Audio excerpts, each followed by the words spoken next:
High বন্ধুরা, আশা করি আপনারা খুব ভালো আছেন। আমিও খুব ভালো আছি। আবার একটা নতুন রেসিপি নিয়ে চলে এসেছি।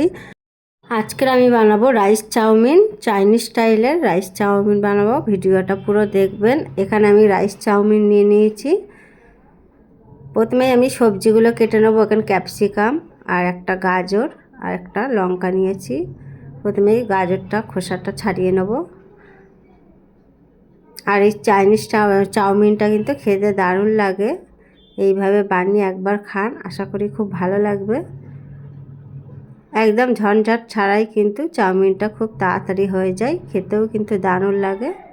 গাজরটা আমার সবটা লাগবে না, অর্ধেকটা হলেই হয়ে যাবে। গাজরটা এরকম লম্বা লম্বা করে কেটে নেবো, পাতলা পাতলা করে।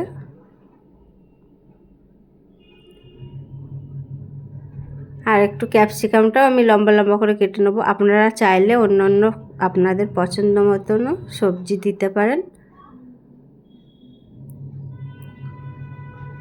ক্যাপসিকামটাও লম্বা লম্বা করে কেটে নিয়েছি, দেখুন একইভাবে।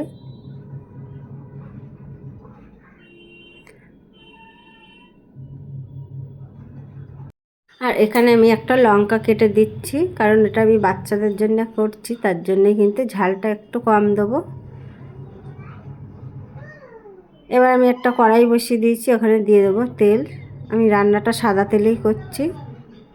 তেলটা গরম হয়ে গেলে এখানে কুচনো রসুন আর পেঁয়াজ এগুলো দিয়ে দেবো। আমি রসুনটা একটু বড় বড় করে কেটে রেখেছি। এটা কিন্তু কোনো রকম কালার চেঞ্জ হবে না, জাস্ট হালকা করে পেঁয়াজের আর রসুনের কাঁচা গন্ধটা চলে গেলে দিয়ে দেবো ওখানে গাজর, ক্যাপসিকাম আর কাঁচা লঙ্কা। এটাও কিন্তু একেবারে অল্প হালকা করে ভেজে নিতে হবে, অল্প একটু নুন দিয়ে, যাতে সবজির কালারটা চেঞ্জ না হয়। জাস্ট হালকা করে ভাজা হবে।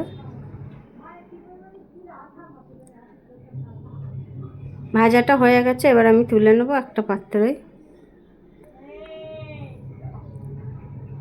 ওই কড়াতেই দিয়ে দেবো আবার একটু তেল দিয়ে দেবো। তেলটা গরম হয়ে গেলে এখানে আমি একটু চাউমিনের চিকেন কিমা দেবো, তার জন্য একটু কিমাটা একটু ভেজে নিচ্ছি। খুব ভালোভাবে নাড়িয়ে চাড়িয়ে নিতে হবে। একটু দিয়ে দেবো স্বাদ মতো লবণ, একটু লঙ্কা গুঁড়ো আর একটু জিরে গুঁড়ো দিয়ে খুব ভালোভাবে একটু ভেজে নিতে হবে চিকেনটা, যাতে চিকেনের গন্ধটা চলে যায়। আর একটু দিচ্ছি চিলি ফ্লেক্স অল্প একটু। আর এখানে আমি অল্প একটু সয়া সস দেবো।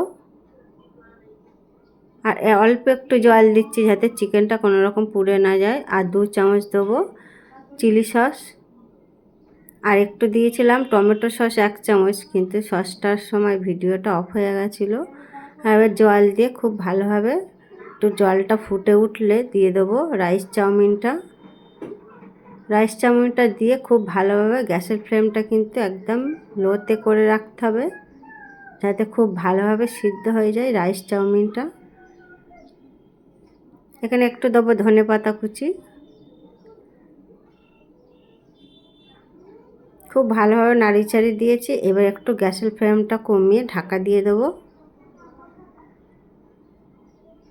দেখুন অনেকটাই কিন্তু চাউমিনটা সিদ্ধ হয়ে গেছে। এবার এদিকে একটা প্যান বসিয়ে একটা ডিমের পোচ করে নেব।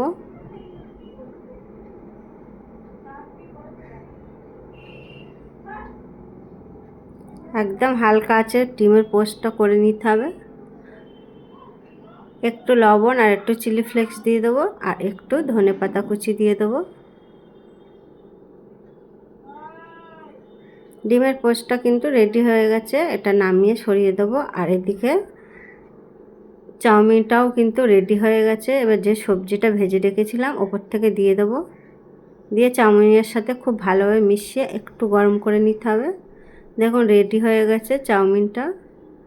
এবার ওপর থেকে সবজিটা দিয়ে দেবো আর ডিমের পোস্টটাও দিয়ে দেবো। খেতে কিন্তু দারুণ লাগে এই রাইস চাউমিনটা। আর চাইনিজ চাউমিনটা খেতে দারুণ লাগে। এইভাবে কিন্তু একবার বানান, আশা করি খুব ভালো লাগবে। বাচ্চারা তো খুব খুশি খুশি মনে খেয়ে নেবে। সবসময় কিন্তু চাউমিন ওরা অন্য টাইপের খায়। আশা করি আমার রেসিপিটা ভালো লেগেছে। ভালো লাগলে লাইক, শেয়ার, কমেন্ট করবেন।